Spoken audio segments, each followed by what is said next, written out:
So good morning. Happy Sunday, everyone. I know for many of you, this is your day off of negotiations. So thank you again for joining us. I'm going to start, since it is a Sunday, I'm going to start with a short film to sort of get us in the spirit of things. And if we could roll that film right now. I am the forest. I take in your pollution and give you clean air. Purify your water and protect your shores. Yet you continue to cut me down, releasing carbon into the air and heating this planet.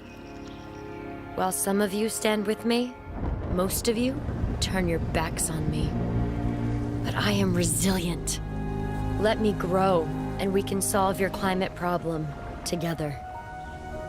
When one tree falls, you might not hear it.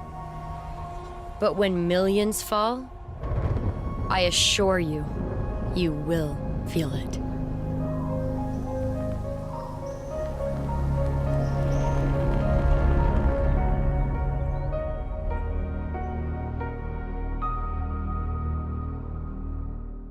So that was the actress Shailene Woodley. And for those of you that don't know her, she is an aspiring, very young actress from the US who's done a lot of different films. She just did a film called Adrift and has done a lot of different TV dramas, including Big Little Lies. So the reason why we did these films is quite simple. We come to these conferences and we're often preaching to the choir. Right? We all of us in this room are here for the reason that we're passionate, we're in this field, in this sector. But we have got to reach new audiences. So Conservation International, with a media partner about 6 years ago, started this series called Nature is Speaking, and basically bringing a voice to nature. So if nature could speak, what would she say to us? What would be her message? Giving voice to the trees like Shailene did. And we started using some celebrities. Harrison Ford did our first one on oceans to, again, try to bring people into the conversation, into the space that normally wouldn't be attracted to our messages. If we don't get this message out to new audiences, we will continuously be talking to ourselves. So that is the point of this film series.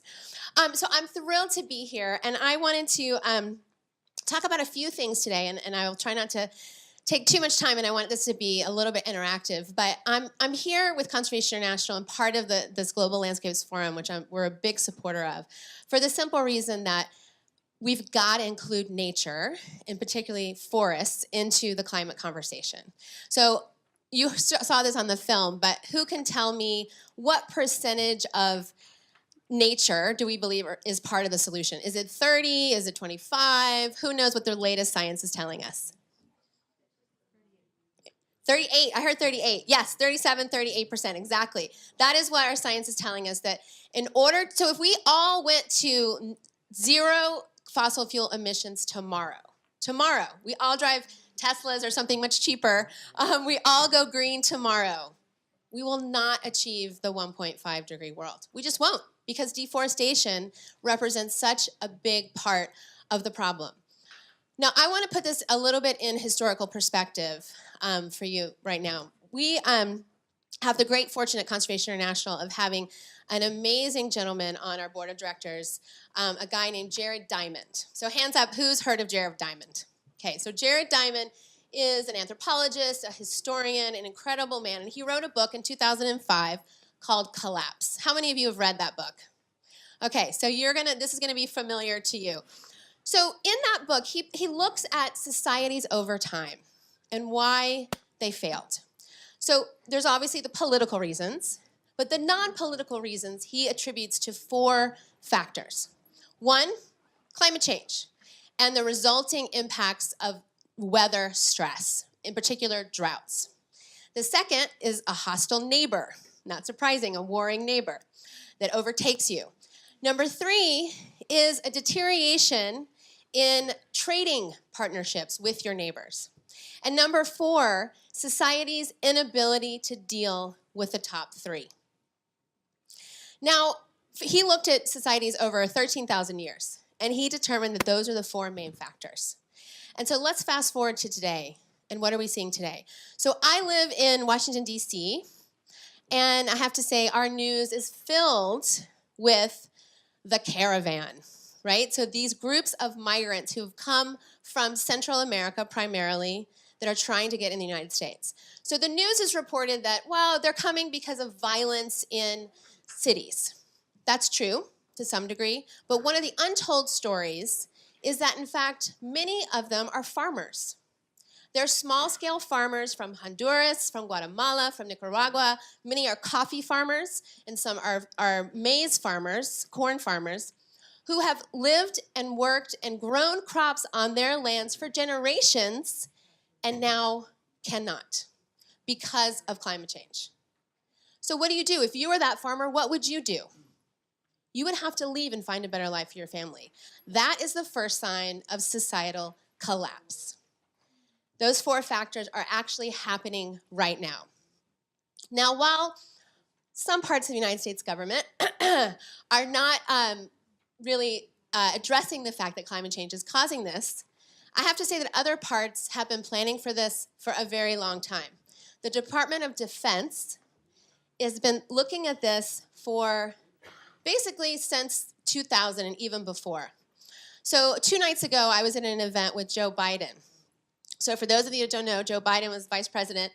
And on his first day in the White House, he was asked to go down to talk to the Department of Defense. And the Department of Defense, he asked the question, what is the biggest threat that you see for the world? Guess what they said? Not jihadists, climate change. Climate change is the #1 threat that they saw. And this is back almost 20 years ago. They recognized this was happening. And just about 3 weeks ago, we were contacted by the Pacific Command, so the part of the Defense Department and global leadership that looks at issues in the Pacific. And they came to us and they said, we are starting to prepare now for out-migration from the Pacific Islands. We know that this is starting to happen. Conservation International and your partners, what's the best science telling you? How many years do we have? Because we as the United States government, this is the Department of Defense speaking, said we have an obligation under a World War II treaty that I just learned about, that we actually have to take the citizens from the nations of Palau, the Federated States of Micronesia, and the Marshall Islands. So the Department of Defense is listening. They're paying attention. And we're trying to get them to start talking to our friends on Pennsylvania Avenue in the White House about how real this is. So let's go back to Jared for a minute, to Jared Diamond. The things he also looked at in his book, Collapse, were how do you prevent collapse? What are some of the factors that actually enable societies to see a problem and change course? And there were 2 things in particular that he saw in his very large survey that did this. The first was long-term planning.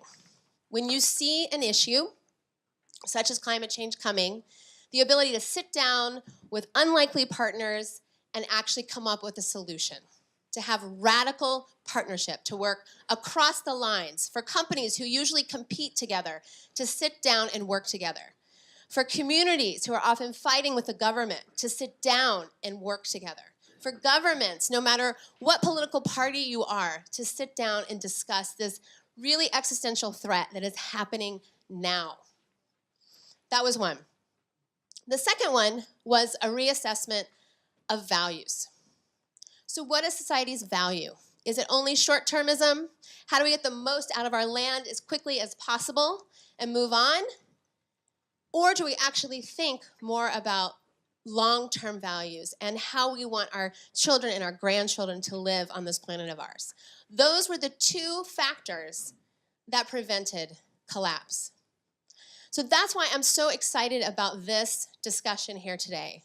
How we can bring together these communities. In my experience in conservation, I've seen a lot of beautiful, what I call islands of excellence.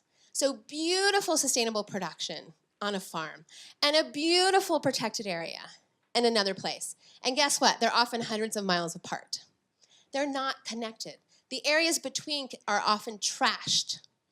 So how do we bring protection and production and good governance and sustainable finance, sort of those 4 elements of what I see as success for a sustainable landscape together to prevent collapse.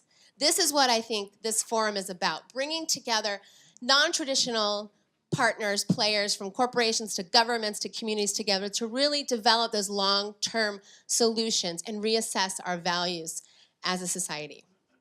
So I want to give you one example of something that Conservation International and our partners have been working on in Indonesia, a place that many people say, it's too difficult. Oh my gosh, the governance issues, the corruption, the oil palm, it's just, what can we do there?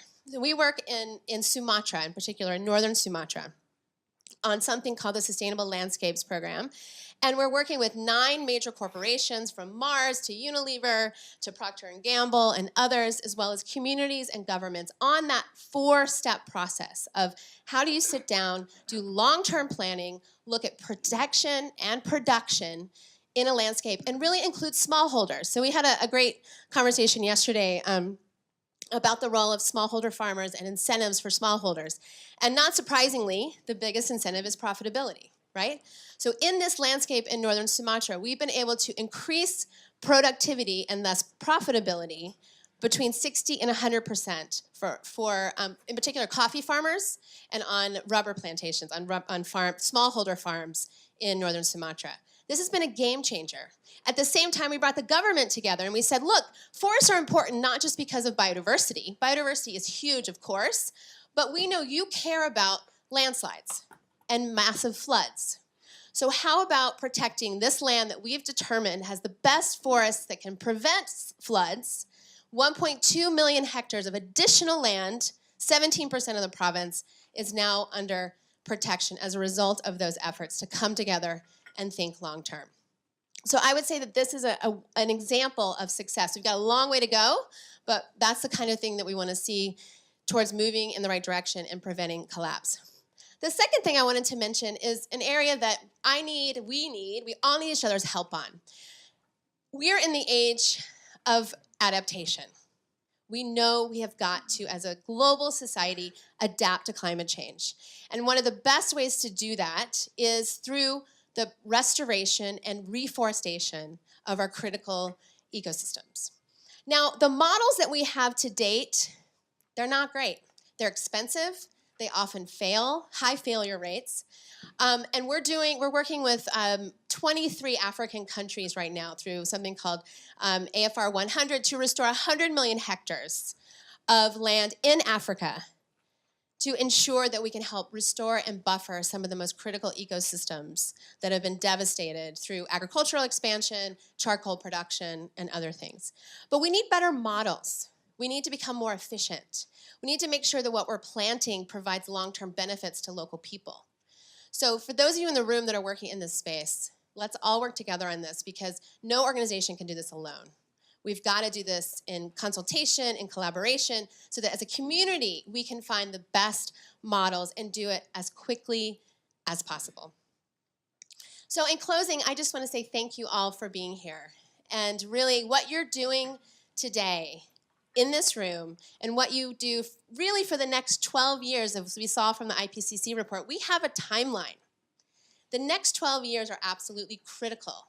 And all of you who are in this space are essential to making this planet a place that we all want to live on, and certainly a place that we want our children and grandchildren to live on. So thank you very much.